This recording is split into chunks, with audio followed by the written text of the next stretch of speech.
మరియు ధవళమైన మహాసింహాసనమును దాని యందు ఆసీనుడయ్యున్న ఒకనిని చూచితిని. భూమి ఆకాశములు ఆయన సముఖము నుండి పారిపోయెను, వాటికి నిలువ చోటు కనబడకపోయెను. 15వ వచనం కలిసి చదువుదాం. ఎవని పేరైనను జీవగ్రంథమందు వ్రాయబడినట్టు కనబడని ఎడల వాడు అగ్నిగుండములో పడవేయబడెను. చిన్న ప్రార్థన చేద్దాం. పరిశుద్ధుడైన తండ్రి, కృపగలిగిన రక్షకుడా, మీకు వందనాలు, స్తోత్రాలు. ఈ ఉదయకాలం మిమ్మల్ని స్తుతించి పూజించి ఆరాధించటానికి మీరిచ్చిన అవకాశం కొరకు వందనాలు ప్రభువా. మా కొరకు మీరు సిద్ధపరిచిన మీ లేఖన భాగాన్ని బట్టి వందనాలు ప్రభువా. ఇంకనూ మిమ్మల్ని ఆరాధించుటలో ఉన్నత దశకు నడిపించమని ప్రార్థిస్తూ కృపగలిగిన మీ బాహువులకు అప్పగిస్తూ మా ప్రభువు రక్షకుడైన క్రీస్తు యేసు నామమున వినయంతో వేడుకుంటున్నాము తండ్రి. ఆమేన్. ప్రభునందు ప్రియులారా, మన క్రైస్తవ జీవితంలో సంబంధాల గురించి మనం వింటూ ఉన్నాం. గత వారం పరలోకంతో సంబంధం గురించి కొన్ని సంగతులు విన్నాం. పరలోకాన్ని గురించి మాట్లాడినప్పుడు పరలోకంతో సంబంధం లేని వాళ్ళ గురించి కూడా కొన్ని విషయాలు చూసాం. అయితే ఈ ఉదయం నరకాన్ని గురించి కొన్ని విషయాలు మీతో పంచుకోవాలని ప్రేరేపణ కలిగింది. అందుకని ఈ రెండు కలిస్తేనే ఒక సందేశం సంపూర్ణమైనట్లు అవుతుంది. అందుకని ఈరోజు నరకాన్ని గురించి ఆలోచించాలని ఇష్టపడుతున్నాను. ఎందుకు నరకాన్ని గురించి ఆలోచించాలి అని అంటే, ఈ సందేశానికి 3 ఉద్దేశాలు ఉన్నాయి. అందులో మొదటి ఉద్దేశం ఏంటంటే నమ్మనోళ్ళు నమ్మడానికి, రెండవది అటు ఇటుగా ఉన్నవాళ్ళు పరీక్షించుకోవడానికి, అటు ఇటుగా ఉన్నవాళ్ళు, మూడవది నిజంగా మారిన వాళ్ళు, దేవా ఈ భయంకరమైన నరకం నాకు తప్పించావు అని దేవునిని స్తుతించడానికి. ఈ 3 కారణాలు. మొదటి కారణం ఏంటి? ఎవరైనా నమ్మకపోతే నమ్మాలి. రెండవ కారణం ఏంటంటే, ఒకవేళ నువ్వు అటు ఇటుగా ఉన్నావనుకో, చెక్ చేసుకోవాలి. అటు ఇటుగా ఉండడం అంటే ఏంటో చెప్తాను. నరకానికి వెళ్ళే వాళ్ళని మనం ఎలా గుర్తుపట్టవచ్చు? ఫెయిల్ అయిన వాడిని ఎలా గుర్తుపట్టవచ్చు? రిజల్ట్స్ వచ్చిన రోజు మొహం జారేసుకొని ఉంటాడు. am I right? ఓడిపోయిన వాడిని ఎలా గుర్తుపట్టవచ్చు? ముఖం చూసి గుర్తుపట్టవచ్చు. జ్వరం వచ్చిన వాడిని ఎలా గుర్తుపట్టవచ్చు? నీరసంగా, ముఖంలో కళ తప్పి, నిద్ర లేని వాళ్ళని ఎలా గుర్తుపట్టవచ్చు? అలాగే నరకానికి వెళ్ళే వాళ్ళని కూడా ఎలా గుర్తుపట్టవచ్చు అంటే, నేను బైబిల్లో చాలా ఉన్నాయి కానీ అటు ఇటుగా ఉండే వాళ్ళ కోసం ఈ మాటలు చెప్తున్నాను. మొట్టమొదటిగా మొదటి పరీక్ష ఏంటో తెలుసా? దేవుని వాక్య పఠన, దేవుని వాక్య శ్రవణ నీకు చేదైతే అది ఫస్ట్ సైన్. అంటే దేవుని వాక్యం చదవడం కానీ దేవుని వాక్యం వినడం కానీ నీకు చేదుగా ఉంటుంది. అది నువ్వు నరకానికి వెళ్తున్నావు అని తెలియజేసే మొదటి రుజువు. వాక్యం మీద మనసు ఉండదు, వాక్యాన్ని ఎంజాయ్ చేయలేవు. రెండవది, వ్యక్తిగత ప్రార్థన, సంఘ ప్రార్థన నీకు విసుగ్గా ఉంటుంది. ఏంటి ప్రార్థన అనిపిస్తుంటుంది. ఇది రెండో సైన్. నువ్వు అటు ఇటుగా బ్రతుకుతున్నావు, లేదా అసలు రక్షణ పొందలేదు, నరకానికి వెళ్ళే దారిలో ఉన్నావంటే ఇది రెండో గుర్తు. ప్రార్థన నీకు విసుగు తెప్పిస్తుంది. మూడవది, దేవుని సన్నిధి నీకు ముళ్ళ మీద కూర్చున్నట్టు ఉంటుంది. దేవుని సన్నిధికి వస్తే సంతోషం ఉండదు. ఎప్పుడెప్పుడు అయిపోద్దరా, దూకేద్దాం, బయటకు దూకేద్దాం అన్నట్టు ఉంటుంది. ముళ్ళ మీద కూర్చున్నట్టు ఉంటుంది అన్నమాట. అంటే you cannot enjoy in the presence of God. ఎందుకని కీర్తనాకారుడే అన్నాడు ఆ మాట. కాదు, నీతిమంతుల సభలో పాపులు నిలవరు, ఉండలేరు. అనీజీగా ఉంటుంది, డిస్కంఫర్ట్గా ఉంటుంది, ఎప్పుడెప్పుడు బయటికి చెక్కేద్దామా అని ఉంటుంది. ఇది 3వ సైన్. 4వది, వాక్యానుసారమైన గద్దింపులు, హెచ్చరికలు నీకు కోపాన్ని తెప్పిస్తాయి. వాక్యానుసారంగా నిన్నెవరన్నా గద్దించారనుకో, వాక్యానుసారంగా నిన్నెవరన్నా హెచ్చరించారనుకో, నీకు కోపం వస్తుంది. అంటే నువ్వు అటు ఇటుగా ఉన్నావని అర్థం. బహుశా నరకానికి వెళ్ళే దారి కావచ్చు అది. 5వది, సంఘ సహవాసం నీకు అయిష్టంగా ఉంటుంది. సంఘ సహవాసం అయిష్టంగా, వెక్కసంగా అనిపిస్తుంది. 6వది, యేసు ప్రభువు రాకడంటే భయం ఉంటుంది, నీకు సంతోషం ఉండదు, ఆనందం ఉండదు. ఈ కారణాలు గనక నీలో కనపడితే చెక్ చేసుకోవటం మంచిది. అది అటు ఇటు బతికే బతుకంటే. అర్థమైంది కదా, మళ్ళీ వివరించి చెప్పక్కర్లేదు. ఈ లైఫ్ ఎవరికైనా ఉంది అని అంటే ఇప్పుడే పరీక్షించుకోవడం మంచిది.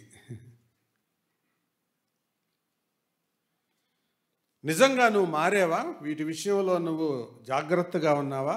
ఒకవేళ నరకం తప్పించబడితే, దేవా నీకు స్తోత్రం నాయనా, ఇలాంటి భయంకరమైన నరకం నువ్వు తప్పించావు అని చెప్పచ్చు. అందుకే ఒక దైవ సేవకుడు ఇలాగన్నాడు, నిజంగా నరకాన్ని తప్పించుకున్న విశ్వాసికి జీవితంలో దేని గురించి ఫిర్యాదులు ఏముండవు. A believer who escapes hell cannot have any complaints in their life. అంటే నాకు అది లేదు, ఇది లేదు, అది జరగలేదు, ఇది జరగలేదు అని ఫిర్యాదులు ఏముండవు. ఎందుకంటే నరకం గురించి తెలిస్తే అంత దేవుని స్తుతిస్తాం మనం. ఇంత భయంకరమైన శిక్ష నాకు తప్పించావా ప్రభువా అని. ఇంక వేరే ఫిర్యాదులే ఉండవు. అది గుర్తుపెట్టుకుందాం ప్రియులారా. మళ్ళా ఒక 3 మాటలు చెబుతాను. దేవుని శిలువ, పరలోకం, నరకం, ఈ 3 సరిగా అర్థం కాకుండా క్రైస్తవ జీవితాన్ని జీవించడం కష్టం.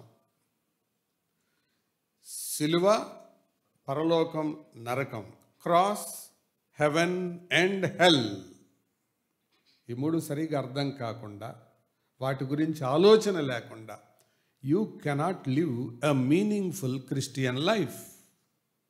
ఎందుకనో తెలుసా? శిలువ దేవుని ప్రేమకు పరాకాష్ట. Cross is God's love in peaks అన్నమాట.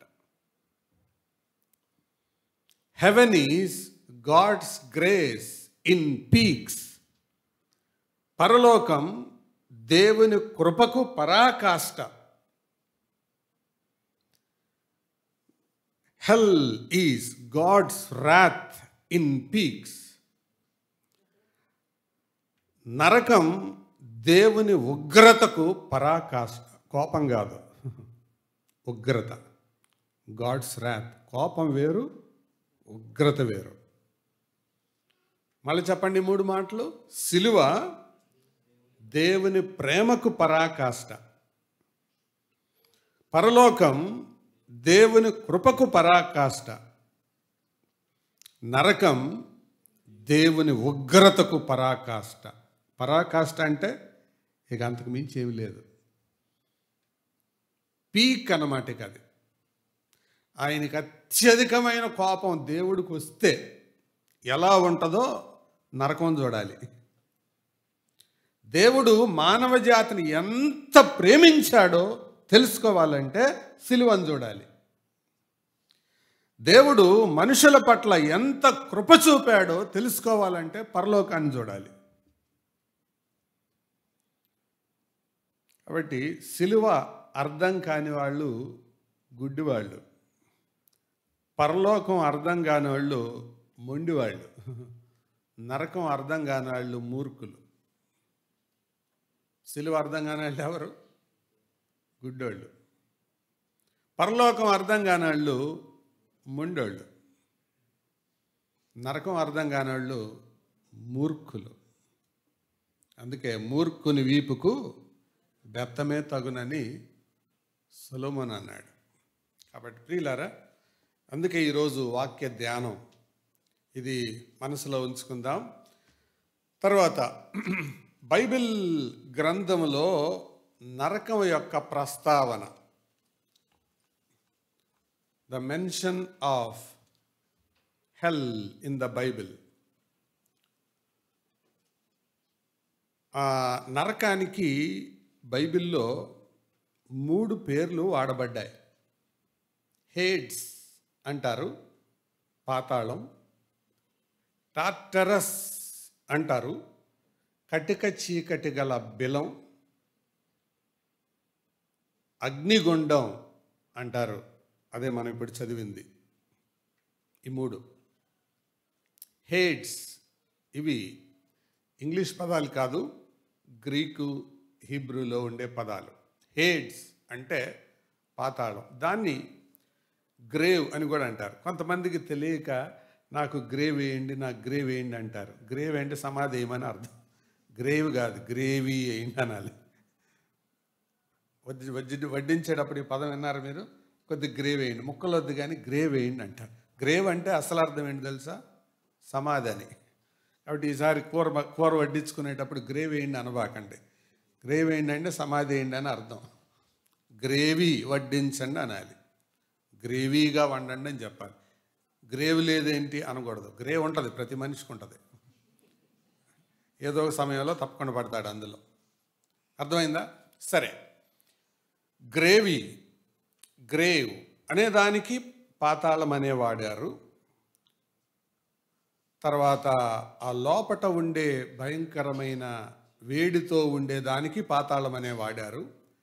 టార్టరస్ అంటే అది ఒకే ఒక్క పర్యాయం 2వ పేతురు పత్రిక 2వ అధ్యాయంలో పేతురు వాడాడు.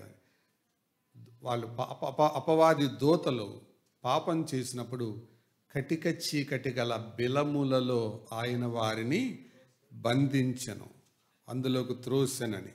అదొక్క చోటే ఉంది. అది మిగతా స్థలాల్లో నిత్యాగ్ని అని, ఆరని అగ్ని అని, నరకమని వాడబడింది.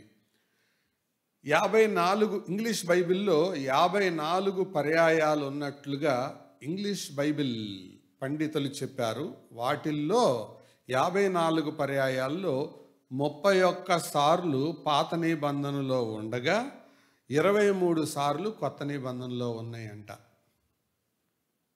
అయితే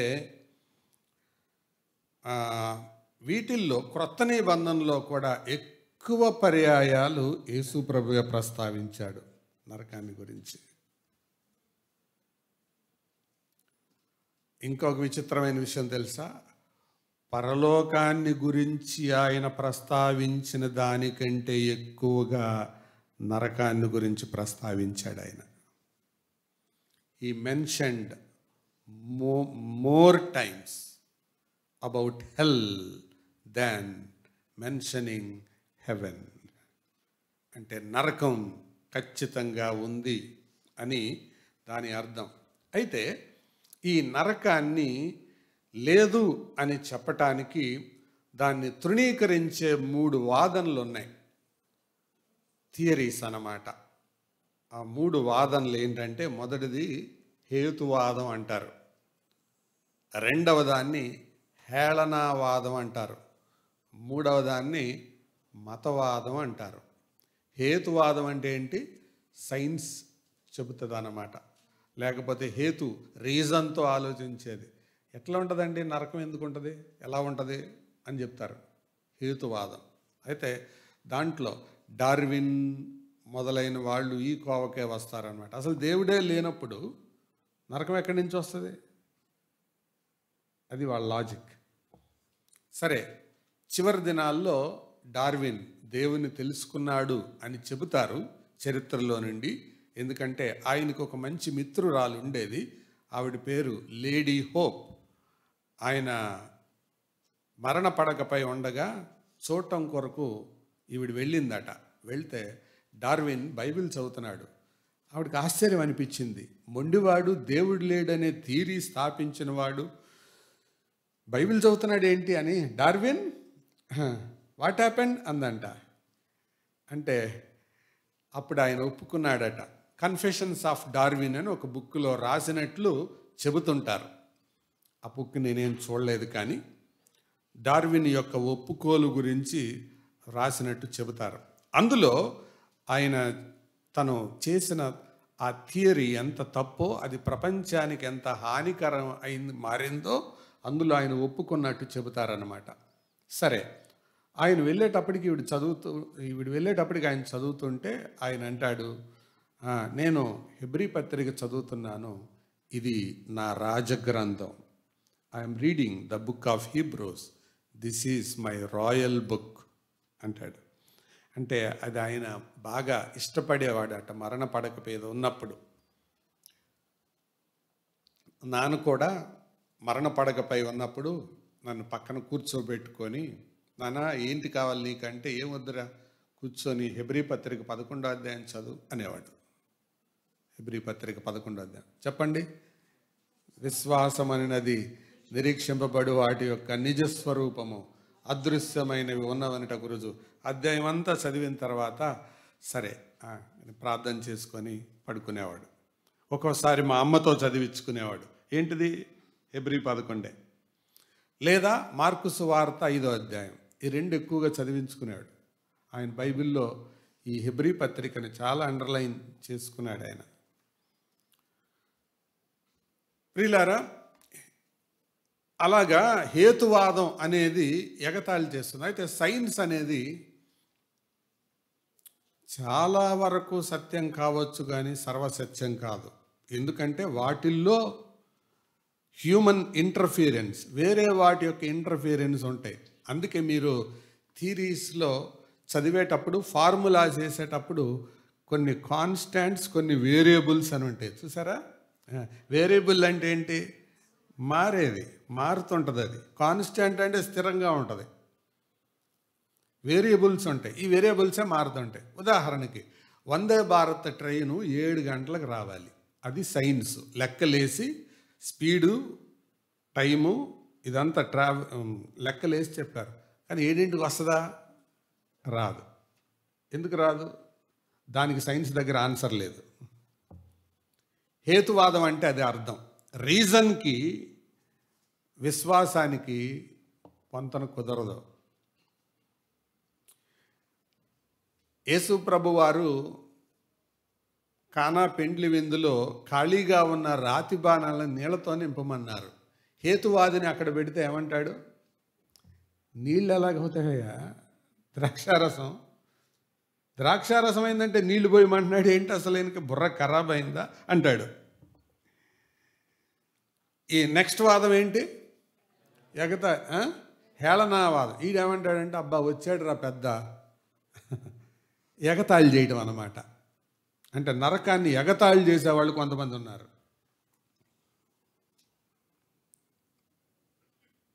అమెరికన్ హిస్టరీలో రాబర్ట్ బర్న్స్ అని ఒక ఆయన ఉన్నాడు. ఆయన అంటాడు, నేను సిగరెట్లో పీల్చే పొగ, నరకం పొగ పెద్ద డిఫరెన్స్ ఏమి ఉండదు అన్నాడు.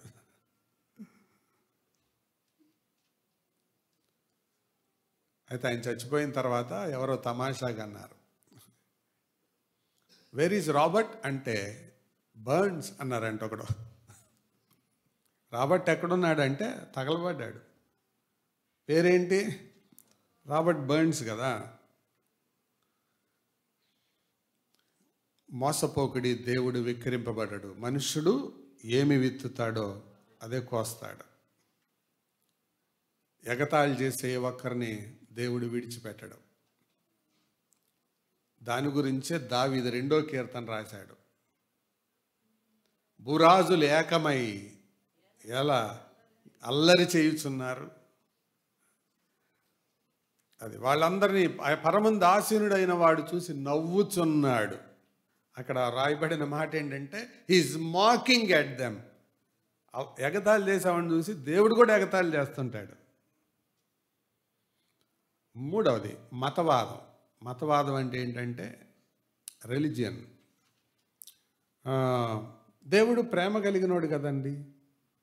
ప్రేమ కలిగినోడైతే మరి నరకం ఎందుకు సృష్టిస్తాడు? If God is love, how can he create terrible hell? అది ఒక మనిషి దేవుడిని అడగగలిగినంత ప్రశ్న కాదు.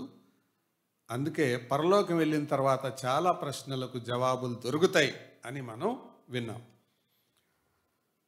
తర్వాతది ఈ నరకం యొక్క వాస్తవాలు. చూడండి, నరకం యొక్క వాస్తవాలు ఇందులో మీకు ఒక 10 కనబడుతుంటాయి.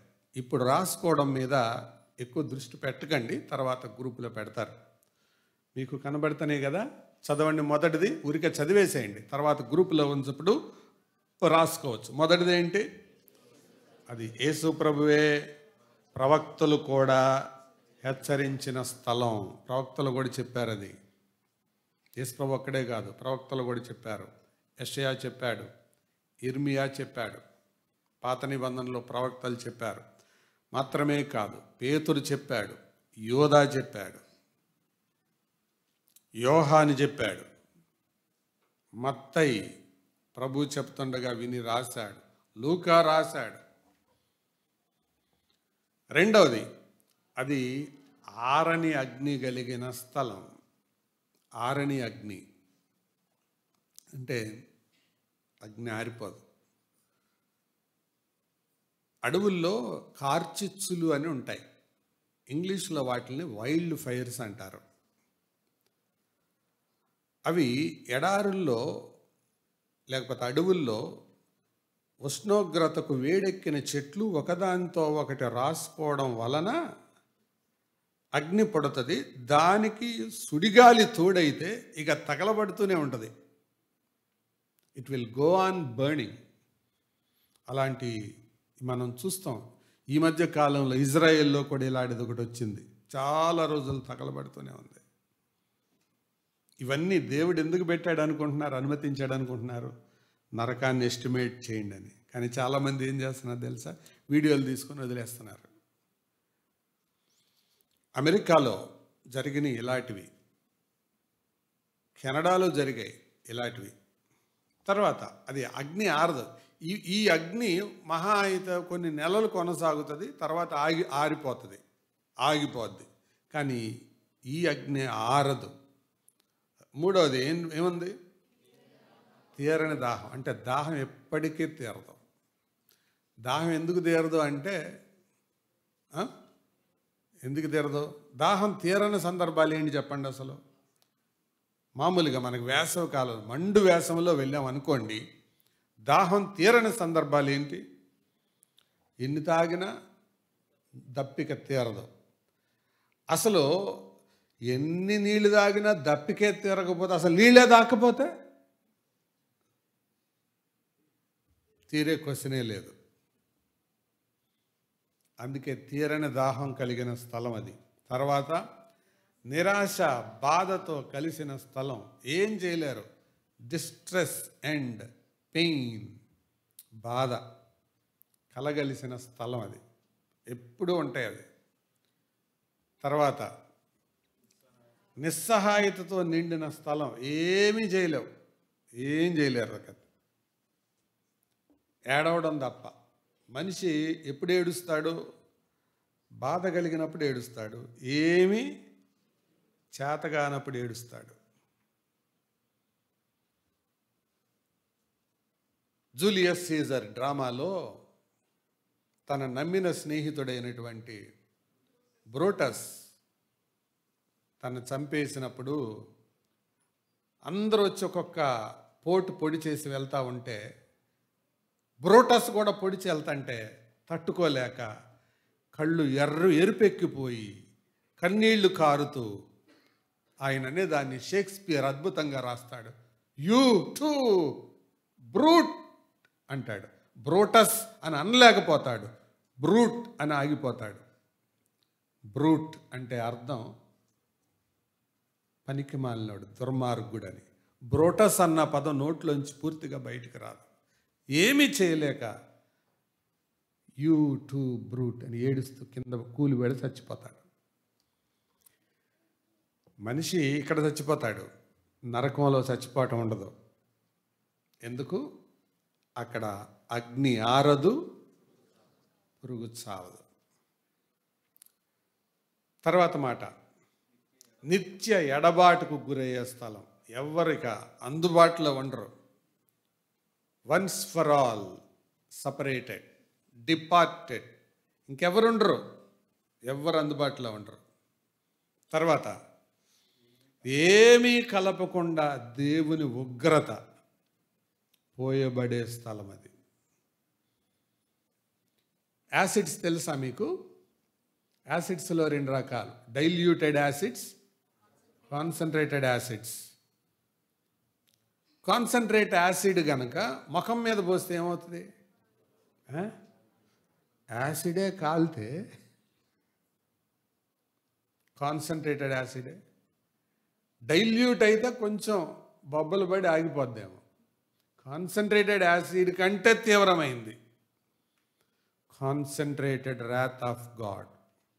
కాన్సన్ట్రేటెడ్ అంటే ఎంత భయంకరమైందో తెలుసా? ఎక్కడో దూరంగా ఉన్న సూర్యరశ్మిని మనం భూతద్దం మీద ఒక అద్దం వరకు పరిమితం చేసి దాన్ని బంధించి అక్కడ నుంచి కాన్సన్ట్రేట్ చేసి దాన్ని చిన్న పార్టికల్గా మారేటంతగా పెట్టి ఒక పేపర్ మీద పెడితే పేపర్ ఏమవుతుంది? ఏమంటారు దాన్ని? Concentrated ray or concentrated light. అంటే ఆ సూర్యరశ్మిని మొత్తాన్ని మనం ఒక్క దాంట్లో, ఆ పార్ట్లో పడిన దాన్ని ఒక్కదాన్ని కాన్సన్ట్రేట్ చేసి అక్కడికి పెడుతున్నాం, అదే తగలబెట్టేస్తుంది. అలాంటిది దేవుని ఉగ్రత అంత కాన్సన్ట్రేట్ అయితే ఎట్లుంటుంది? వావ్, తట్టుకోగలరా మనిషి? అది భయంకరమైన స్థలం. తర్వాత నిత్యకాలం శిక్షించబడే స్థలం. ఎల్లకాలం శిక్ష ఉంటుంది. ఈ మధ్య నరకంలో బయటకు వచ్చేది లేదు.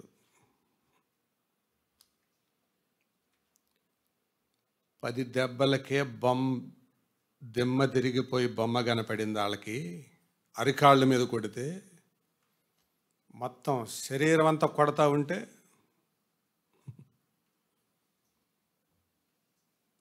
తన యజమానుని చిత్తం ఎరిగి అలాగూ చేయని వానికి అనేక దెబ్బలు తగులుతాయి.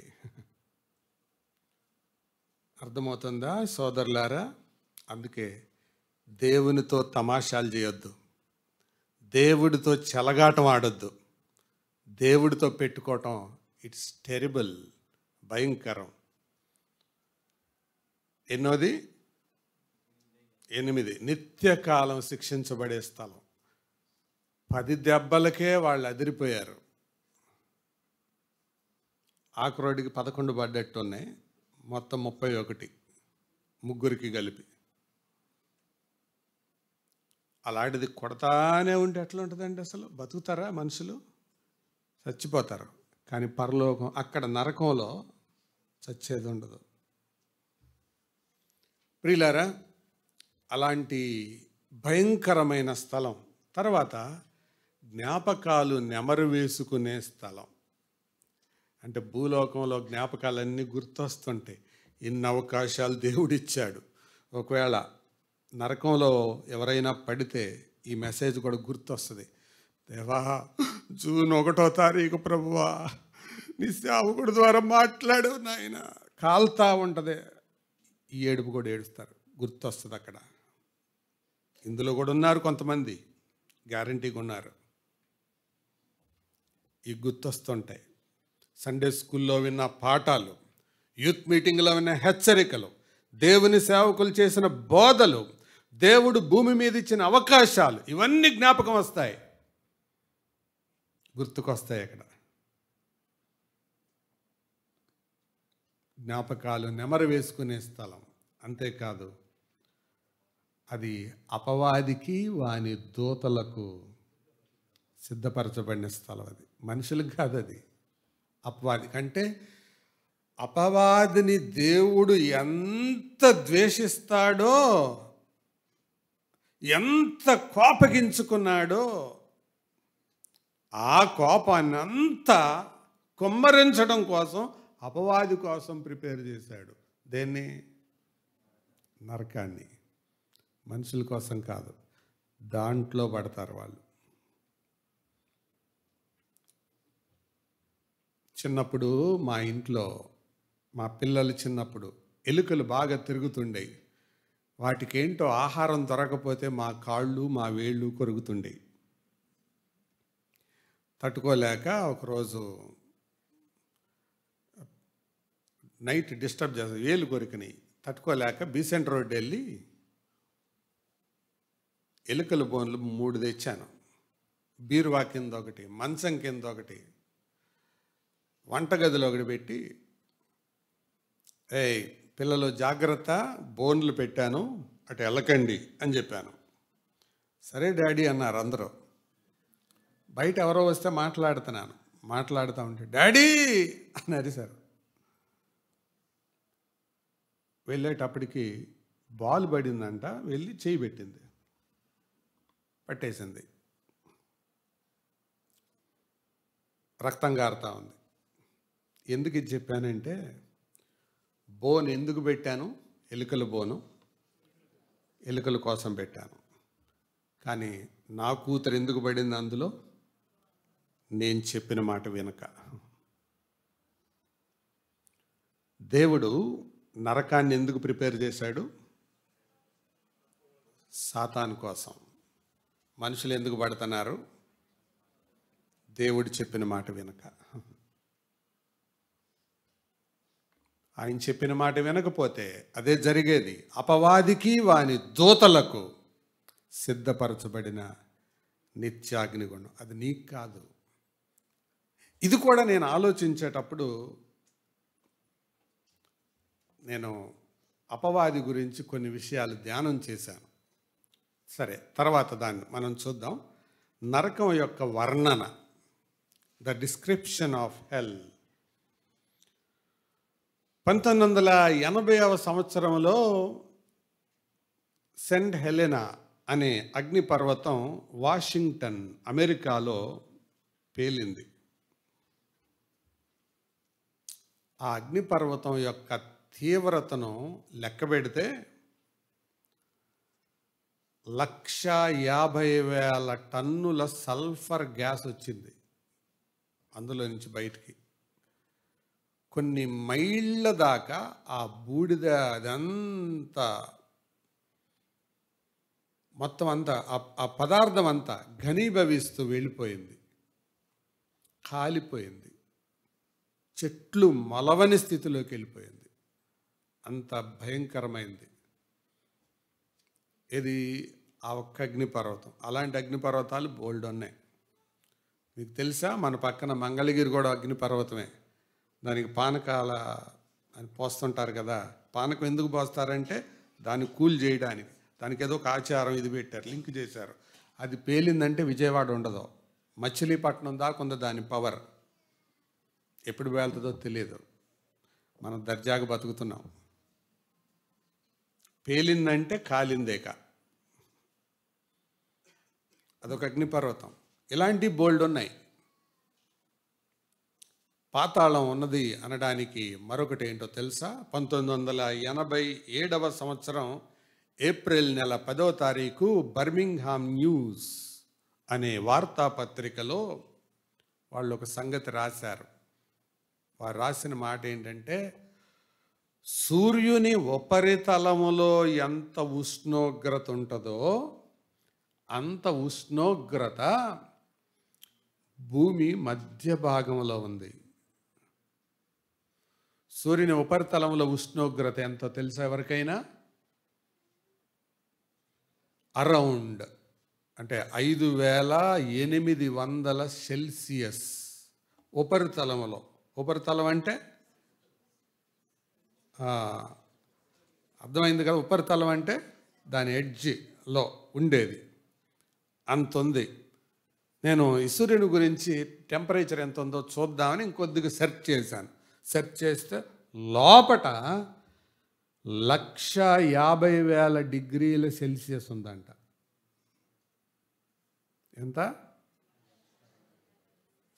150,000 డిగ్రీల సెల్సియస్.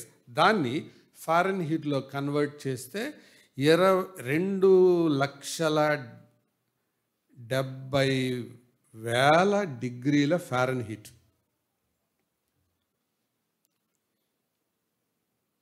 ఊరికే మనిషి వెళ్తే ఏమవుతుంది అని గనక ఊహిస్తే అసలు ఆ పరిసర ప్రాంతాల్లోకి వెళ్ళేటప్పటికి మనిషి పేలిపోతాడంట, బూడిదైపోతాడు. కానీ నరకం అలాంటిది కాదు, లోపల చావరు. అందుకే దీనికి రెండవ మరణం అని పేరు పెట్టారు. రెండవ మరణం అనగానే ఏంటి? కాసేపుడికి చచ్చిపోతారనే సెన్స్ వస్తుంది. కానీ రెండవ మరణం ఎంత భయంకరమైందో తెలుసా? అందుకే నేను వాక్యం చెప్పేటప్పుడు ఈ పదాన్ని వాడుతుంటాను. రెండవ మరణం అంటే అర్థం ఏంటో తెలుసా? రోజు చస్తారు, ఏ రోజు పూర్తిగా చావరు. ఏంటి చెప్పండి? రోజు చస్తారు, ఏ రోజు పూర్తిగా చావరు. మ్యాథమెటిక్స్లో లిమిట్స్ అనే చాప్టర్ ఉంటుంది. దాంట్లో x టెన్స్ టు ఇన్ఫినిటీ అంటారు. విన్నారా ఎప్పుడైనా? విన్నారా చదువుకున్న వాళ్ళు? అబ్బే మేము అప్పటి వరకేనండి అంటారా?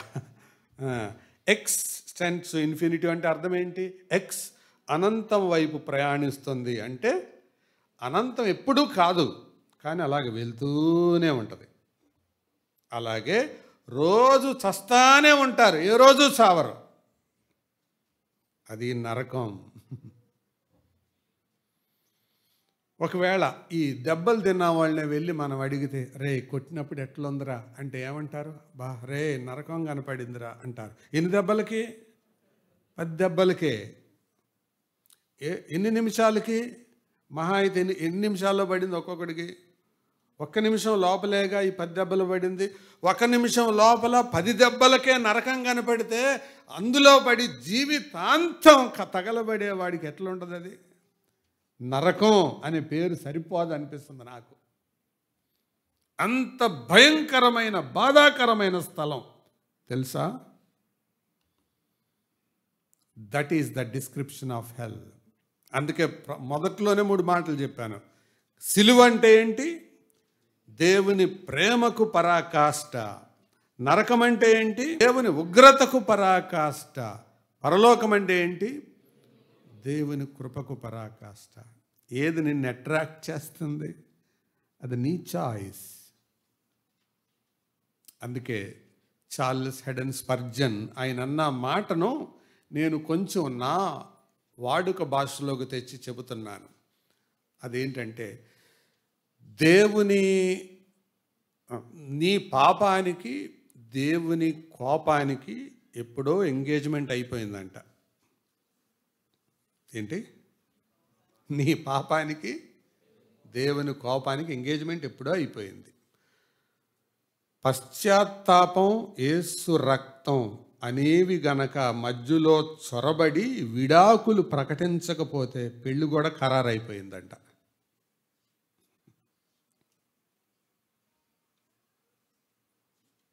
అర్థమైందా? ఎంగేజ్మెంట్ ఎప్పుడు అయిపోయింది? నీ పాపానికి నరకానికి నిశ్చితార్థం కుదిరింది, పెళ్ళి కుదిరింది. ఎంగేజ్మెంట్ అంటే ఏంటి అర్థం? పెళ్ళి కుదిరింది, నిశ్చితార్థం అయింది. నువ్వు పాపం చేశావు, దేవుని కోపం నరకం రూపంలో ఎంగేజ్మెంట్ ఎప్పుడో అయిపోయింది. రోమా 3:23 అదే చెబుతుంది. పాపము వలన వచ్చు జీతము మరణం. ఆ రెండిటిని విడదీయాలంటే రెండు. నీ వైపు నుండి పశ్చాత్తాపం, దేవుని వైపు నుండి యేసు రక్తం. ఈ 2 జరగకపోతే ఆ రెండిటికి పెళ్ళి ఖాయం. Nobody can escape. ఎవ్వరు తప్పించుకోలేరు. అది భయంకరమైన స్థితి. నరకం, నరకాగ్నిగుండం. ఆ స్థితిలోకి వెళ్ళకూడదనే ప్రభు భూలోకానికి దిగివచ్చాడు. సోదరులారా, అర్థమవుతుందా? అందుకే మరొక మాట, ఒక దైవవేత్త చెప్పాడు, నరకం అనేది కేవలం మానవుని స్వేచ్ఛానుసారమైన ఎంపిక మాత్రమే. ఒకని స్వచిత్తం ఎక్కడికి నడిపిస్తుందో మనిషికి తెలియచేయడానికి దేవుడు ఏర్పాటు చేసిన ఒక సూచన. దేవునిని ఎరిగి ఆయనను ఆరాధించడమా, దేవుణ్ణి ఎరగకుండా నరకంలో కాలడమా అనేది నువ్వు చేసుకోవాల్సిన ఎంపిక. నీ సెలక్షన్ అది, నువ్వు చేసుకునేది ఎంపిక అది. అందుకే పరలోకానికి నరకానికి ఒక వ్యత్యాసాన్ని చెబుతూ స్పర్జన్ గారే మరొక మాట అన్నాడు. ఏంటో తెలుసా? భూలోకంలో ఉన్నప్పుడు నీ చిత్తమే సిద్ధించునుగాక అని బ్రతికే వాళ్ళకి దేవుడు పరలోకంలోకి వెళ్ళిన తర్వాత అంటాడంట, ఏమని? నీ చిత్తమే సిద్ధించునుగాక అని ఆ వ్యక్తితో. భూలోకంలో ఉన్నప్పుడు నా చిత్తమే సిద్ధించునుగాక అని బతికిన వాడికి నరకంలో పడేసేటప్పుడు దేవుడు అంటాడట, నీ చిత్తమే సిద్ధించునుగాక అని. ఎందుకంటే నువ్వే కదా కోరుకున్నావు దాన్ని. ఇద్దరితో అదే మాట అంటాడు. ఎవరితో? భూలోకంలో ఉండగా ప్రభువా నా ఇష్టం కాదు నీ చిత్తమే అనేవాళ్లతో పరలోకానికి వెళ్ళాక నీ చిత్తమే సిద్ధించును. భూలోకంలో ఉండగా నా ఇష్టం అని బతికిన వాళ్ళతో కూడా నీ ఇష్టమే ఇదిగో ఇక్కడికి తెచ్చింది అని చెప్తాడు. సోదరులారా, నరకం అనేది అంత భయంకరమైనది. అంతేకాదు, ఈ నరకానికి ఉన్న వర్ణనలో కొన్ని మాటలు చెబుతాను. ఆరని అగ్ని, అన్క్వెంచబుల్ ఫైర్ అంటారు. తర్వాత మరొక మాట కూడా ఉంది, వెలుపట చీకటి. చూడండి, మత్తయి సువార్త 25వ అధ్యాయం. మత్తయి సువార్త 25వ అధ్యాయం 30వ వచనం. మరియు పనికిమాలిన ఆ దాసుని ఎక్కడెక్కడ? అందరు చెప్పండి పెద్దగా. వెలుపట చీకటిలోనికి త్రోసివేయుడి. వెలుపటి చీకటిలోనికి తోసివేయుడి. చీకటి ఎంత భయంకరమైందో తెలుసా? ఏం అర్థమైందండి మీకు? వెలుపటి చీకటి అంటే, అవుటర్ డార్క్నెస్ అంటే ఏమర్థమైంది? ఎందుకు చీకటి అనేది ఆలోచిస్తే, అది చెప్పడానికంటే ముందు నాసా వాళ్ళు ఒక ప్రయోగం చేశారు. అసలు ఈ విశ్వములో చీకటి ఎంత ఉంది, వెలుగు ఎంత ఉంది అని.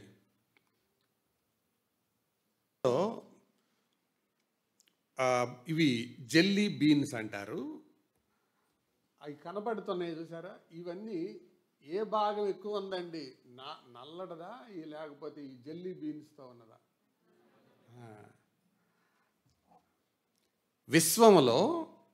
విశ్వం అంటే యూనివర్స్లో మనం ఈ సూర్యుడు, చంద్రుడు, నక్షత్రాలు, గ్రహాలు ఇవన్నీ కలిపి ఉన్నది ఎంతో తెలుసా? 5%.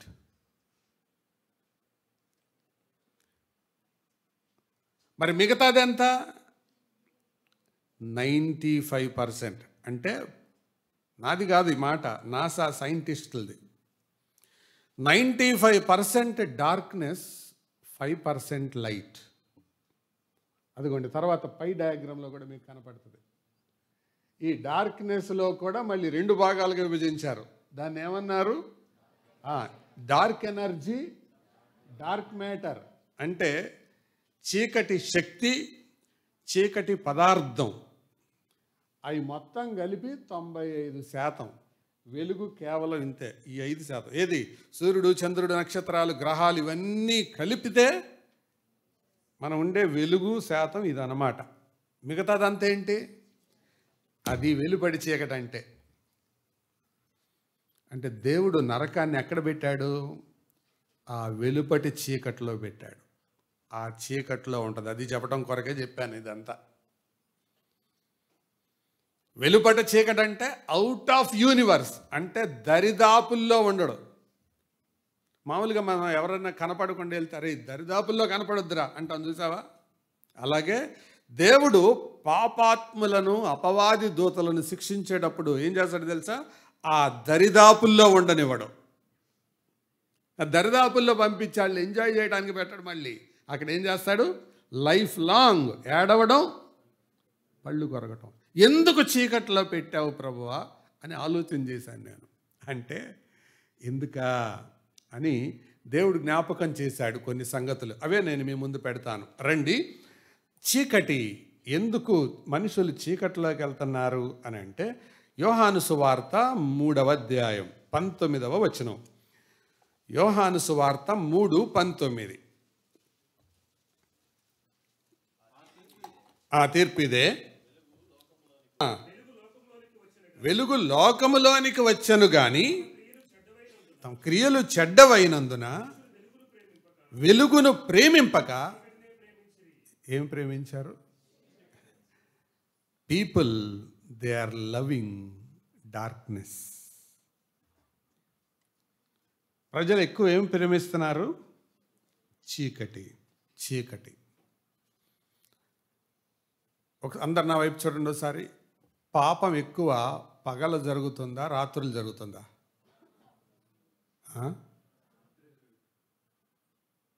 ఎందుకు? ఎవరు చూడరు. ఇప్పుడు నీకు చీకటి ఎంజాయ్గా కనపడుతుంది కదా, ఆ చీకటి యొక్క భయంకరత్వం ఎలా ఉంటుందో చూపించడం కొరకు వెలుపట చీకటిలోనికి తోసేస్తున్నాడు అన్నమాట ఆయన. Then you will understand the bitterness of darkness, what you pleasantly enjoyed there. ఎందుకు? They loved darkness. చీకటిని ప్రేమించారు. చీకటిని ప్రేమించారు. మీరు అలాగే కొంచెం మాటలు చదివితే మరొక సందర్భంలో రాయబడింది, చీకటిని ప్రేమించారు వాళ్ళు. మాత్రమే కాదు, చీకట్లో ఉన్నారు వాళ్ళు, అసలు వాళ్ళే చీకటి అయి ఉన్నారు. They themselves are dark.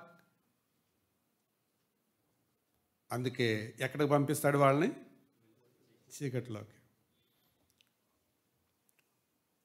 ఇక్కడున్న మగపిల్లల్ని, ఆడపిల్లల్ని అడుగుతున్నాను, మీరు సెల్ ఫోన్లో చూసే పనికి మాలిన దృశ్యాలు, చాటింగ్స్ అన్నీ పగలు చేస్తారా, రాత్రులు చేస్తారా?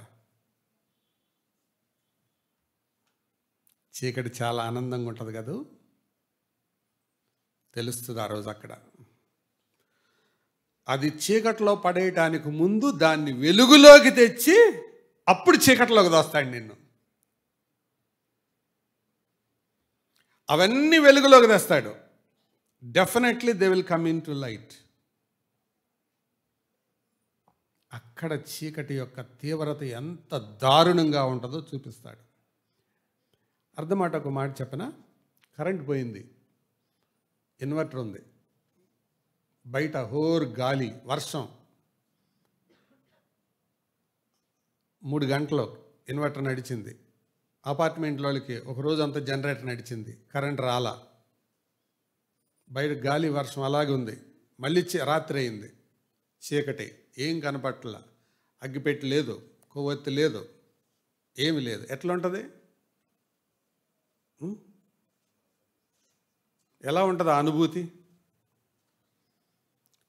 ఒక వారం రోజులు కరెంటే లేదు, వెలుగు లేదు, ఎలా ఉంటుంది? పిచ్చెక్కిపోద్ది. ఫోన్ పని చేయదు, ఛార్జింగ్ ఉండదు, ఇంటర్నెట్ పని చేయదు, వైఫై ఉండదు. ఇదే జరగబోతుంది నరకంలో. డార్క్నెస్, చీకటిని ప్రేమిస్తున్నావా? అందుకే చీకటి తప్పులు కొన్ని ఉన్నాయి. గంజాయి తాగేవాడు ఎక్కడ కూర్చొని తాగుతాడు? ఎక్కువ చీకట్లో. వ్యభిచారం చేసేవాడు ఎక్కడ కూర్చుంటాడు? చీకట్లో. లవర్స్తో చాటింగ్ చేసేవాళ్ళు ఎక్కడ కూర్చొని చేస్తుంటారు? చీకట్లో. వాళ్ళ ఉద్దేశం ఏంటి? దొరకం అనుకుంటారు. అందుకే ఎక్కడికి తోస్తున్నాడు? They opted darkness. వాళ్ళే కోరుకున్నారు చీకటిని. అందుకు వాళ్ళు కోరుకున్న చీకటి ఎంత భయంకరమైనదో తెలియజేయడానికి దేవుడు చీకటిని ఏర్పాటు చేశాడు. అందుకే విశ్వంలో ఎంత పార్ట్ చీకటి అని విన్నాం? 95%. ఈ 5% మినహాయిస్తే బోల్డ్ ఉంది నిన్ను దాయటానికి, నిన్ను మూసేయడానికి బోల్డ్ పార్ట్ ఉంది. అందుకే చీకటిని ప్రేమించకండి. యవన బిడ్డలారా, చిన్నపిల్లలారా చెప్తున్నాను, చీకటి బతుకులో మీరు బతుకుతూ ఉంటే, అందుకే బైబిల్ చెప్తా, దేవుడు చీకటిని ఎంత ద్వేషిస్తాడో ఆదికాండం 1వ అధ్యాయంలోనే చెప్పాడు. చీకటి అగాధ జలములపై కమ్మి ఉండెను, దేవుడు వెలుగు కమ్మని పలుకగా వెలుగు కలిగెను, వెలుగు మంచిదైనట్టు దేవుడు చూచెను. ఎందుకు? వెలుగు నడిపించేది, వెలుగు పని చేయటానికి సహాయపడేది, వెలుగు ఒక వ్యక్తికి ఆరోగ్యం ఇచ్చేది, వెలుగు ఒక వ్యక్తికి ప్రోత్సాహాన్ని ఇచ్చేది, వెలుగు ఒక వ్యక్తిని అభివృద్ధి చేసేది. చీకటి. అందుకే విటమిన్ డి కోసం ఎక్కడికి వెళ్ళమంటున్నారు? వెలుగులోకి వెళ్ళండి రా, నడవండి రా, బయటకు నడవండి రా అంటున్నారు. మనం ఏం చేస్తున్నాం? రాత్రి ఏసీలోనే, పగలో ఏసీలోనే నాంతా ఉన్నాం. అందుకే తెలియని రోగాలన్నీ వస్తున్నాయి. వెలుగు మంచిదైనట్టు దేవుడు చూసెను. వెలుగు, గాడ్ ఈజ్ లైట్. దేవుడు వెలుగు. చీకటి అంటే అర్థమవుతుందా? చీకటి అంటే ఆత్మీయమైన అర్థాలు కొన్ని చెప్తాను. ఒకటి, దేవుడు లేని స్థలం, గాడ్స్ అబ్సెన్స్. ఎందుకు? దేవుడే వెలుగు, యెహోవా నాకు వెలుగు. 2, దేవుని వాక్యమే వెలుగు. అంటే చీకటి అంటే ఏంటి? వాక్యము లేని స్థలం. 3, రక్షణే వెలుగు, రక్షణ లేని స్థలం. ప్రియులారా, వెలుగంటే ప్రేమ.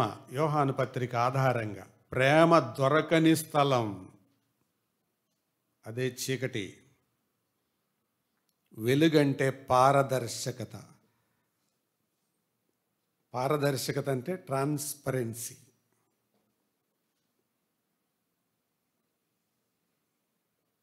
ఎంతమంది పిల్లలు మీ WhatsApp, email, Twitter, Facebook chattings మీరు మీ పేరెంట్స్కి చూపించగలరు? మీ ఆత్మీయ నాయకులకు చూపించగలరు? ఎంతమంది పెద్దోళ్ళు ఏమేమి సెర్చ్ చేశారో, ఏమేమి సర్ఫ్ చేశారో అవన్నీ చూపించగలుగుతారు? అలాంటి దమ్ము, ధైర్యం నీకు లేకపోతే నువ్వేం ప్రేమిస్తున్నావు? Loving darkness.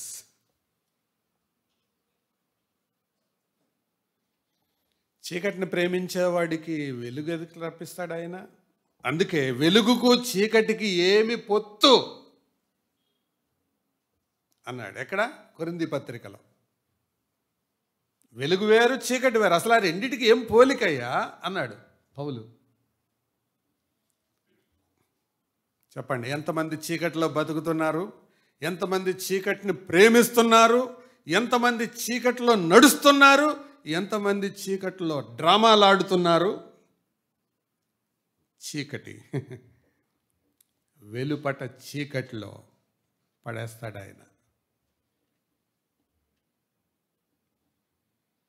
అర్థమవుతుందా? అందుకే విశ్వాసుల దగ్గర రహస్యాలు ఉండకూడదు. దాని కొరకే చార్ల్స్ గ్రాండ్సన్ ఫిన్నీ అనే ఆయన రాసిన పుస్తకానికి పేరు పెట్టారు, క్రిస్టల్ క్లియర్ క్రిస్టియానిటీ. క్రైస్తవ్యం అంటే ఏంటో తెలుసా? గాజు లాంటి స్వచ్ఛమైన స్ఫటికమును పోలిన క్రైస్తవ్యం అయి ఉండాలి. అంటే నీ లోపట ఏముందో పైకి కూడా నువ్వు అలాగే కనపడాలి.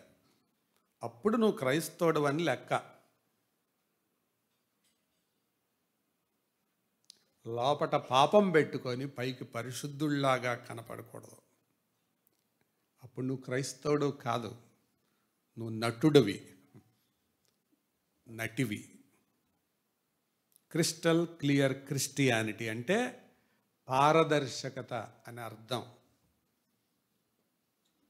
చీకటి, వెలుపట చీకటి అంటే అది నరకంలో అది ఉంటుంది. నేను దీన్ని మరి ఎలా నమ్ముతున్నాను అని అంటే, పాతాళంలో నుంచి ఆ ధనవంతుడు ఏడుస్తూ కేకలేస్తూ పైకి చూస్తున్నాడు. అంటే నాకు ఇలాగ అర్థమైంది. ఒకవేళ మరి బైబిల్ వ్యాఖ్యానకర్తలు ఏమంటారో నాకు తెలియదు, కానీ ఆ పాతాళంలో ఉన్నవాడుకి పరదేశంలో ఉన్న అబ్రహాము కనపడుతున్నాడు, లాజరు కనపడుతున్నాడు, కానీ పక్కన్న వేరే వాళ్ళు ఏమన్నా కనపడుతున్నారా? అదే చీకటి. వేరేవాడు ఎవడు కనపడట్లేదు అక్కడ, కానీ పైన వాళ్ళు కనపడుతున్నారు. వెనకాలే గుర్తొస్తున్నాయి. భూమి మీద బతికని సంగతులు గుర్తొస్తున్నాయి. పైన వాళ్ళు కనపడుతున్నారు. పాతాళం అంటే అది. సరే, ఇంతకీ లూకాసు వార్తలో చెప్పింది పాతాళం, ప్రకటన గ్రంథంలో చదివేది నరకం. పాతాళం వేరు, నరకం వేరు. పాతాళానికి నరకానికి తేడా ఏంటో తెలుసా? పాతాళం సబ్ జైలు లాంటిది, నరకం సెంట్రల్ జైలు లాంటిది. పాతాళంలోనే మనోడు బిత్తరపోయాడు. ఎవరు?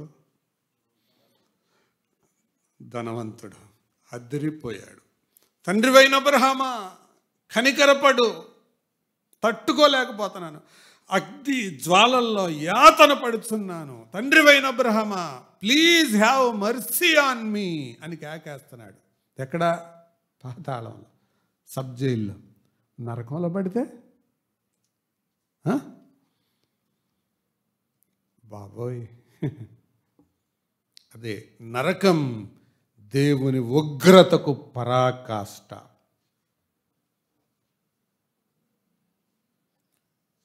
అందుకే రాయబడింది అక్కడ, కొద్దివారు మొదలుకొని గొప్పవారి వరకు ఎవరు తప్పించుకోలేరు. సోదరులారా,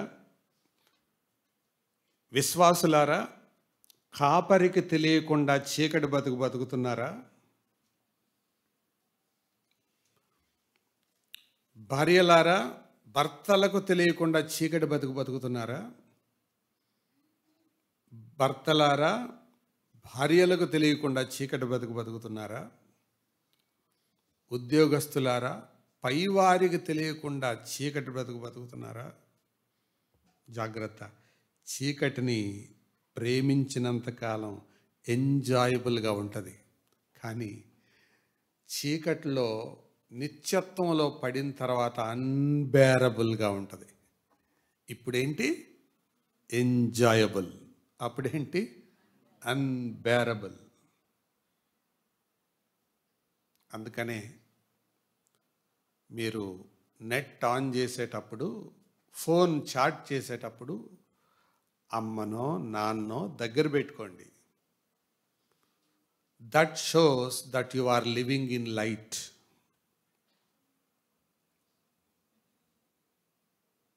అంతేగాని చీకటిలోకి వెళ్ళి ఫోన్ తీసుకొని కనపడగానే ఏం ఎరగనట్టు పక్కన దాచేస్తున్నావంటే అర్థం ఏంటి? You are loving darkness, you are living in darkness, and darkness is preserved for you.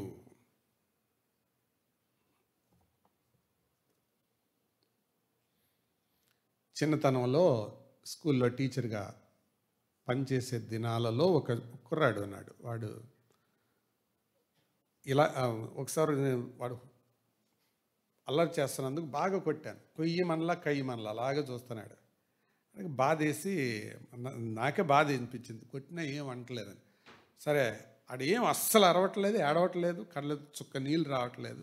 అయితే ఆ గతంలో వాళ్ళ నాన్న చెప్పిన మాట ఒకటి గుర్తొచ్చింది. సార్ ఇది ఎంత కొట్టినా ఏ ఫీలింగ్స్ ఉండవు సార్, వీడికి చీకటి గదంటే భయం అన్న.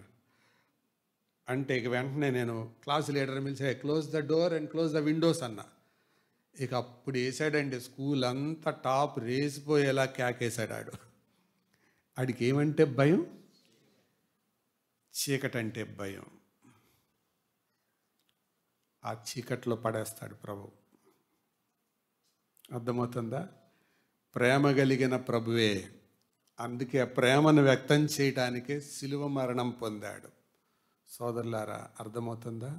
అది ఆరని అగ్ని, అది చీకటది, డార్క్నెస్, అది గాఢాంధకారం. How many of you are living in darkness? How many of you are loving darkness? How many of you are walking in darkness? ఈరోజే దాన్ని వదిలిపెట్టండి, లేకపోతే ఇంతే సంగతులు చిత్తగించవలను. ఒకళ్ళ ఇంటికి ఒక ఊరు వెళ్తూ ఉంటే రోడ్డు పక్కన ఫ్లెక్సీ చూసి నాకు నవ్వొచ్చింది. ఏంటంటే చీకటి వారి పెళ్లి పిలుపని. ఏంటది? చీకటి వారి పెళ్లి పిలుపు. మరి ఇదేంట్రా చీకటి వారి పెళ్లి పిలుపు అంటే? విచిత్రం ఏంటంటే అది పెళ్లి కూడా రాత్రే చేసుకుంటున్నారా. నేను తర్వాత తెలిసింది అది చీకటి అనేది ఇంటి పేరు అని. సరే, ఇక్కడ ఇంటి పేరు ఏది పెట్టుకున్నా పర్వాలేదు, కానీ అది మీ ఇంటి పేరు అయినా కాకపోయినా పర్వాలేదు, కానీ అదే మీ ఇల్లు కాకుండా చూసుకోండి. ఎందుకంటే బైబిల్లో నిత్యమైన ఉనికి పట్లు 2 ఉన్నాయి. ఒకటి పరలోకం, 2 నరకం. దాని గురించే సొలొమోను ప్రసంగి గ్రంథంలో రాశాడు. ఒక మనుష్యుడు నిత్యమైన ఉనికి పట్టుకు పోవుచున్నాడు. చివరి తలంపు, నరకంలో పడే వ్యక్తులు ఎవరు? రండి చూద్దాం. నరకంలో పడే వ్యక్తులు కనపడుతుందా? పెద్దగా చెప్పండి. ఫస్ట్ అపవాది, వాడి పేరే, మరొక పేరు శోధకుడు, మరొక పేరు సాతాను. అపవాది అంటే ఏంటి? ఇంగ్లీష్లో చెప్పండి, అక్యూజర్. శోధకుడు అంటే ఏంటి? టెంప్టర్. సాతాన్ అంటే సైటన్. అపవాది డిసీవర్ అన్నమాట. 3 పేర్లు, చాలా పేర్లు ఉన్నాయి అపవాదికి, 3 అనుకుందాం. అక్యూజర్, అపవాదులు వేస్తుంటాడు. అపవాదులు వేయడానికంటే ముందు ఏం చేస్తుంటాడు? టెంప్ట్ చేస్తాడు. టెంప్ట్ అంటే ఏంటి అర్థం తెలుసా? ఉద్రేకాన్ని పుట్టించి తప్పు చేసేలాగా చేయటం, అవతల వాడిని తప్పు చేసేలాగా చేయటం, పాపంలో పడేయటం. జాగ్రత్త, ఇక్కడ ఒక మాట చెప్తున్నాను. చాలామంది విశ్వాసులు అని అనుకుంటున్నారు, కానీ వాళ్ళు వేసుకునే వస్త్రధారణ అవతలాలని రెచ్చగొట్టేలాగా ఉంటుంది. ఎస్పెషల్లీ స్త్రీలు. జాగ్రత్త, నీ డ్రెస్సింగ్ని బట్టి వేరే వాళ్ళు గనక పాపములో పడేలాగుంటే నీ ఒక శోధకురాలవు.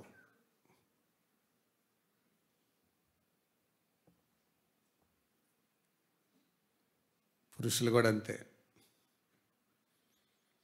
ఇది వరకటి రోజుల్లో కప్పుకుంటే మర్యాద, ఇప్పుడు రోజుల్లో విప్పుకుంటే మర్యాద. కప్పుకునే భాగం తగ్గిపోయింది, విప్పుకునే భాగం ఎక్కువ వచ్చింది. టేక్ కేర్, జాగ్రత్త. నా ఇష్టం అనుకోవద్దు. నీ బట్టలు నీ శరీరాన్ని కప్పేలాగా ఉండాలి, లేకపోతే నీ ఒక శోధకుడిగా శోధకురాలుగా మారుతావు. నీ బాడీ పార్ట్స్ అవతలోడికి కనపడి పాపంలో పడేలాగా ప్రేరేపిస్తే God will treat you as a tempter. దేవుడు నిన్ను ఒక శోధకుడుగా, ఒక శోధకురాలిగా చూస్తాడు. యెజబేలు కుక్క చావడానికి కారణం ఏంటి? She was a tempter.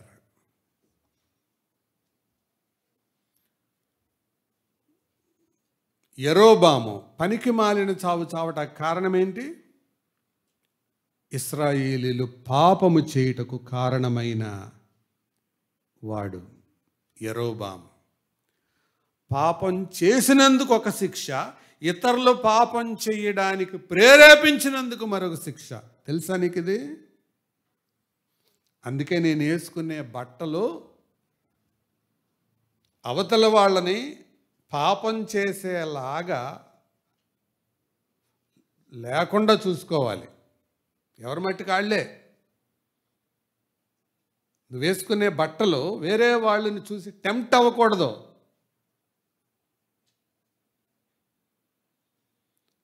నేను ఆ బొమ్మలు చూపిద్దాం అనుకున్నాను కానీ వద్దులేండి, అవి అశ్లీలమైన బొమ్మలు అవి.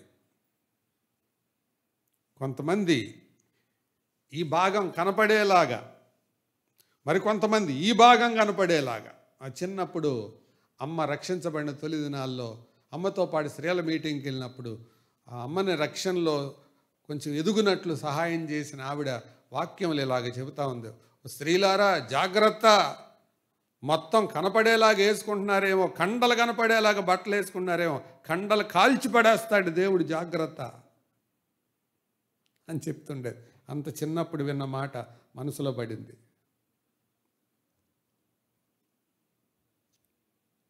నీ వస్త్రధారణ బట్టి మరొకరు శోధనలో పడకూడదు.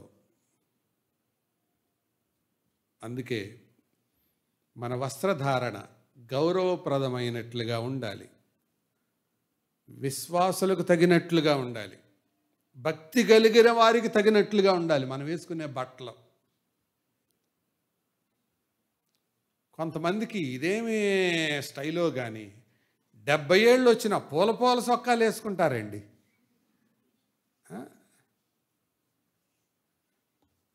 పోయే కాలం అనాలనిపిస్తుంటుంది నాకు అది. అరే వయసును బట్టి వేసుకోవాలి బట్టలు, విశ్వాసులకు తగినట్లు ఉండాలి బట్టలు. నీ బట్టలను చూసి వేరే వాళ్ళు టెంప్ట్ అవ్వకూడదు, పాపంలో పడాలని శోధించబడకూడదు. అలా శోధించబడుతున్నావంటే నువ్వు శోధకురాలవి, శోధకుడివి. బట్టలు అనేది మెయిన్ దేవుడిచ్చింది ఎందుకు? సిగ్గు కప్పడానికి, సిగ్గు విప్పడానికి కాదు.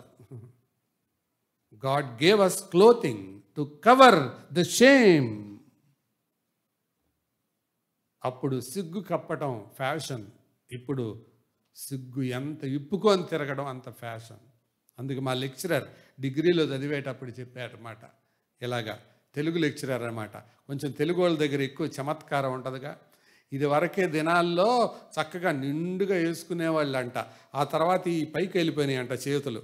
ఆ తర్వాత స్లీవ్లెస్ అని వచ్చినాయి అంట. ఆ తర్వాత బ్యాక్లెస్ అని వచ్చినాయి అంట.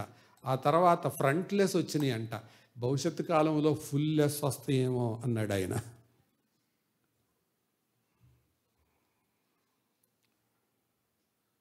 శోధనగా ఉండకూడదు. సాతానుడికున్న పేరుల్లో ఒక పేరేంటి? టెంప్టర్. అందుకని ఆ స్థితిలోకి వెళ్ళొద్దు. తర్వాత ఎవరు? క్రీస్తు విరోధి, అబద్ధ ప్రవక్త, పతనమైన దూతలు. ఇంకా ఎవరుంటారు? యేసు ప్రభు నమ్ముకున్న యోధా ఇస్కరియోతు. అంతేకాదు, ప్రకటన 21:8 పోయిన వారం చూసాంగా, మారు మనసు లేని ప్రజలు. అక్కడ 8 గుంపులుగా చేశాడు. పిరికివారు, అవిశ్వాసులు. అవన్నీ మీరు తర్వాత చదువుకోండి, ధ్యానం చేయండి. నేను ఇప్పుడు మాట్లాడట్లేదు. ఈరోజు ఇంత మట్టుకు చాలు. నరకం ఈరోజు సందేశం, ఉద్దేశం ఈ మూడే. నువ్వు నిజంగా రక్షణ పొందావా? ప్రభువా నీకు స్తోత్రం నాయనా అను. అటు ఇటుగా బతుకుతున్నావా? పశ్చాత్తాపడు. రక్షణ పొందలేదా? ఇప్పటికైనా నమ్ముకో. అందులో ఎవరికైనా యేసు ప్రభు శిలువ రక్తంలో కడగబడటానికి ప్రస్తుతం అవకాశం ఉంది. అది నువ్వు అవకాశం తీసుకోకపోతే గుర్తుపెట్టుకోవాల్సిన సంగతి ఏంటంటే, నీ పాపానికి దేవుని కోపానికి ఎప్పుడో నిశ్చితార్థమైతే అయిపోయింది. ఇక పెళ్ళి కోసం ఎదురు చూడాలి. తల వంచండి, ప్రార్థన చేసుకుందాం. ప్రార్థన. కిరణ్ మనందరి పక్షంగా ప్రార్థన చేస్తాడు. తర్వాత మనం ప్రార్థన చేసుకొని వ్యక్తిగతంగా మనం కూడా ప్రార్థనలో ఉండగా మనందరి పక్షంగా తను ప్రార్థిస్తుండగా, నమ్మని వారు నమ్మండి, నమ్మిన వారు నమ్మకంగా బ్రతకండి, అటు ఇటుగా ఉండేవారు ఒక తీర్మానానికి రండి. అయితే వెచ్చగా ఉండు లేదా చల్లగా ఉండు. నులివెచ్చగా ఉండటం ప్రమాదం. మా నమ్మదగిన గొప్ప పరలోకపు తండ్రి, నీ గొప్ప ప్రేమకు వందనాలు స్తోత్రాలు చెల్లిస్తూ ఉన్నాం. నీ యొక్క సావుకుడిని, నీ దాసుడిని నిలబెట్టి మా ప్రభా సంఘానికి ఇచ్చిన వర్తమానాన్ని బట్టి మిమ్మల్ని స్తుతిస్తూ ఉన్నాం. మీ మాటలను బట్టి, మాతో మాట్లాడిన విధానాన్ని బట్టి మీకు స్తుతిస్తూ ఉన్నాం. మిమ్మల్ని సంఘములో చేరి వచ్చిన అందరితో నువ్వు మాట్లాడినందుకు వందనాలు స్తోత్రాలయ్యా. నీ వాక్యంలో ఉన్న విషయాలు నువ్వు దాచక మా ప్రభా తేటగా వెల్లడిపరిచినందుకు ప్రత్యేకంగా అయా నీ సిలువ నీ ప్రేమకు సాదృశ్యమని, అయా పరలోకం నీ యొక్క కృపకు సాదృశ్యంగా, అంతేకాదు నీ యొక్క ఉగ్రతకు మా ప్రభా నరకం ప్రతీక మా ప్రభా ఉండగా చేరి వచ్చిన మా అందరి హృదయాలను ఎరిగిన దేవా, ప్రతి హృదయంతో మాట్లాడిన దేవా, మీరు మాట్లాడుతూ ఉండగా నరకము అపవాదికని మేము వినగా, అంతేకాదు ప్రభా అపవాదికి ఒక్కడికైతే ఇంత వర్తమానం అవసరం లేదు ప్రభా. చేరి వచ్చిన మా బ్రతుకుల్లో చీకటి కోణాలు, చీకటి బ్రతుకులు మేము కూడా కలిగి ఉన్నామని నీ సన్నిధిలో ఒప్పుకొనుచూ ఉన్నాం ప్రభా. నిజంగా నీ బిడ్డలమైన మేము నిన్ను నమ్ముకుని నీతో నడుస్తూ ఉన్న మా జీవితాల్లో వెలుగును కోరుకునే దేవుడిగా, వెలుగుమయంగా ఉండాలి అని మమ్మల్ని మా ప్రభా చీకటిలో నుండి వెలుగులోనికి నువ్వే లాగినందుకు వందనాలు చెల్లిస్తూ, అంతేకాదు ప్రభా మా జీవితాల్లో, మా వ్యక్తిగత జీవితాల్లో, మేము పనిచేసే స్థలాలలో, మేము జీవించే నివాస స్థలాల దగ్గర మా ప్రభా చదువుకునే ప్లేసుల్లో ఎక్కడ ఎలా ఉంటున్నామో మాకు అర్థమైంది. మా హృదయంతో మీరు మాట్లాడారు. నిజంగా నీ సన్నిధిలో ఒప్పుకొనుచూ ఉన్నాం. నీ పిల్లలుగానే నరకం విషయంలో మీరు చేసిన ఆ స్వస్థతను బట్టి మీకు వందనాలు చెల్లిస్తూ ఉన్నాం. మేము ఇక్కడ చేరిన వారం దానికి వెళ్ళక మా ప్రభా నీ బిడ్డలుగా నీ వెలుగుతో నీతోనే ఉండడానికి సహాయం చేయండి. మా క్రియలు మమ్మల్ని ఒకరోజు ఎక్కడికి నడిపిస్తాయో మీరు అర్థమయ్యేలా చెప్పినందుకు మీకు వందనాలు చెల్లిస్తూ, మేము కూడా మా ప్రభు మీ వెలుగు సంబంధులుగా, మీ వారిగా మమ్మల్ని చూడగా వీరు వెలుగు సంబంధులని లోకంలో ఉన్న వారికి కంటే కూడా ముందు మా హృదయానికి అర్థం అవడానికి సహాయం చేయండి. ఇతరులకు కూడా అలాంటి వెలుగు సంబంధులుగానే బ్రతకడానికి, మేము జీవించడానికి సహాయం చేయండి. మాతో మీరు మాట్లాడిన స్పష్టతను బట్టి వందనాలు. మా హృదయంలో ఉన్న తప్పులను కప్పుకోక మీ రక్తంలో కడుక్కునే అవకాశాన్ని సారిసారికి మీరు ఇస్తూ ఉన్నందుకు వందనాలు. మీ రక్తంలో మమ్మల్ని కడగండి ప్రభా. మా సెల్ ఫోన్ మేము ఓపెన్ చేసినప్పుడు మీరు చూస్తున్నారు అన్న ఇది లేకుండా బ్రతికిన ప్రతిసారిని బట్టి దయతో క్షమించండి. మా చీకటి బ్రతికి అంతటిని బట్టి మమ్మల్ని మీ రక్తంలో కడగండి. అంతేకాదు మేము ఎవ్వరికీ ఆటంకం కాక నీ సంబంధులుగానే మా ప్రభు ఈ లోకంలో నీ సిలువ రక్తాన్ని ఆశ్రయిస్తూ, నీ వాక్యాన్ని ప్రేమిస్తూ, నీకు ప్రార్థన చేసేవారిగా మమ్మల్ని చేయండి ప్రభా. చాలాసార్లు ప్రార్థన చేసుకోలేని స్థితి, చాలాసార్లు నీ వాక్యాన్ని ధ్యానం చేయలేని స్థితి, అంతేకాదు నీతో గడపని స్థితి. విశ్వాసులుగా ఉన్నవారు ఈ మూడు విషయాల్లో మా ప్రభా జాగ్రత్త కలిగి మేము బ్రతకడానికి, మీతోనే మా బంధం, మీతోనే మా శ్వాస, మీతోనే మా ప్రార్థన, మీకే మా స్తుతి అన్నది మా జీవితమై ఉండడానికి సహాయం చేయండి. నరక సంబంధులుగా ఉన్నవారు ఎలా ఉంటారో వివరించి ఉండగా మా ప్రియులు ఇంకా నేను నమ్ముకొని వారు మా ప్రభా నమ్ముకోవడానికి సహాయం చేయండి. చీకటి సంబంధులుగా ఈ సంఘములో ఎవరు ఉండక నీ బిడ్డలుగానే ఉండడానికి కృపా ద్వారాలు తెరవమని మీ ప్రేమకు మమ్మల్ని అందరినీ అప్పచెప్పుకొనుచు మీ దృష్టిలో మా ప్రభ మేము నీ వారిగానే ఉండడానికి సహాయం చేయండి. ఒక తల్లి ఒక బిడ్డను కొట్టినట్టు మీ వాక్యం ద్వారా మాతో ప్రతిసారి మాట్లాడుతున్నందుకు వందనాలు చెల్లిస్తూ సమస్త మహిమ ఘనత ప్రభావాలు మీకు ఆరోపిస్తూ వెలుగుని చీకటిని వేరు చేసిన దేవుడవు, వెలుగు సంబంధులుగానే మీ వారిగా బ్రతుకుతామని యేసు నామములో ప్రార్థించి వేడుకుంటున్నాం తండ్రి. ఆమేన్. తండ్రి, కుమార, పరిశుద్ధాత్మ దేవుని తోడు, కాపుదల, భద్రత ఆయన వెలుగై ఉన్నలాగున మనమును వెలుగులో నడుచుకున్నట్లు అంధకార క్రియలను విసర్జించినట్లు సహాయం చేసి ఆయన రాకడ కొరకు, రాజ్యం కొరకు మనలను సిద్ధపరచును గాక. ఆమేన్. అందరికీ వందనాలు. సెలవు తీసుకుంటాం.